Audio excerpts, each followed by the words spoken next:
பிரியமான தேவனுடைய பிள்ளைகளே, கீ ஆஃப் ஹெவன் சேனலுக்கு உங்களை அன்புடன் வரவேற்கிறேன். புனிதர்கள் வரலாறு பார்க்கலாம் வாங்க. இன்றைய புனிதர் செப்டம்பர் மாதம் தேதி 8, புனித பீட்டர் கிளேவர். இவர் ஒரு குரு ஆவார்.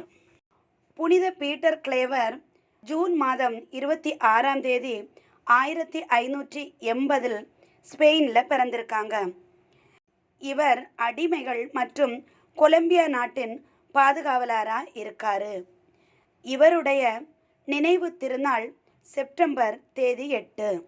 புனித பீட்டர் கிளேவர் சிறு வயதிலிருந்தே அன்னை மரியாளின் மீது பக்தி வளர்த்து வந்திருக்காங்க. பள்ளியில் சேர்ந்து படிக்க தொடங்கிய நாளிலிருந்து பல புத்தகங்களை படித்து வந்திருக்கார்.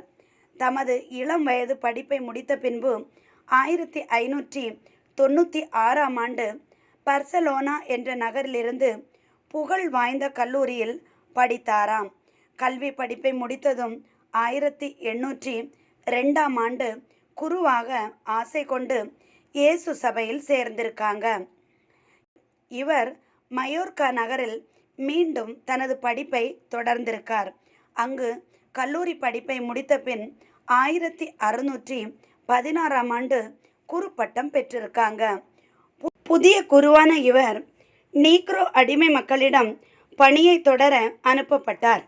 அம்மக்களிடையே சிறப்பாக பணியாற்றிய சில நாட்கள் கழித்து அவர்களில் ஒருவராகவே மாறிவிட்டாராம் புனித கிளேவர். அப்பொழுது அம்மக்களிடையே அடிமை வாணிகம் பெருகிட்டு இருந்துச்சாம். அவற்றை ஒடுக்க இவர் பெரிதும் பாடுபட்டாராம். அச்சமயம் ஆப்பிரிக்கா நாட்டிலிருந்து மக்கள் அடிமைகளாக சேர்க்கப்பட்டாங்களாம். அவர்களோடு சேர்த்து மருந்துகளும் இறக்குமதி செய்யப்பட்டதாம். கிளேவர் அம்மருந்துகளை பெற்று நீக்ரோ மக்களுக்கு மருத்துவ பணியையும் ஆற்றியிருக்காங்க. அடிமை மக்களிடையே மிகவும் அன்பாக பணியாற்றினாராம். தமது மறை பணியால் அந்த மக்களிடம் இருந்த கடுமையான மனதை மாற்றியிருக்காங்க. அவங்களை எல்லாரையும் இறை அன்பால் ஈர்த்து இறை உறவில் வளர்த்தெடுத்திருக்காங்க. அடிமைகளின் மேல் கொண்ட அக்கறையும் அன்பாலும் இவர் அம்மக்களின் தந்தை என்று அழைக்கப்பட்டாராம்.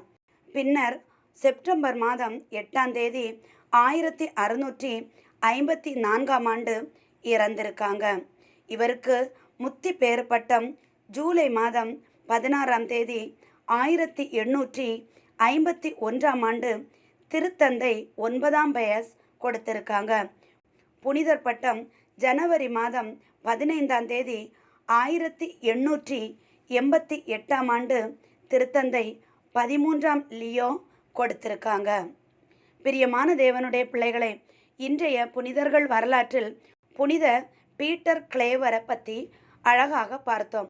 ஒரு அருமையான குருவாக இருந்து அடிமைப்பட்டிருந்த மக்களை மீட்டு ஆண்டவருடைய பிள்ளைகளாக வளர்த்தெடுத்திருக்கார். அவர்களை ஆண்டவருடைய நட்பில் வளர செய்திருக்கிறார். அவர்களுடைய கடின மனங்களை இவருடைய பாசத்தால் மாற்றியிருக்காங்க. இப்படி நம்மால் முடியுமா என்றால் தெரியவில்லை. பிரியமானவர்களே, நாமும் யார் எப்படி இருக்கிறார்கள் என்று நாம் பார்க்க வேண்டாம். நமக்கு என்ன முடியும்? நம்மால் இது முடியுமா? ஆண்டவர் நினைத்தால் முடியும் என ஆண்டவர் மேல் பாரத்தை வைத்து இறை இயேசுவின் அன்பில் வளர்ந்து பிறரோடு ஒற்றுமையாக ஆண்டவருடைய பிள்ளைகளாக அவர்களும் மாற நம்மால் முடிந்த அளவு முயற்சி எடுக்க நாம் ஆண்டவரிடம் மன்றாடுவோம்.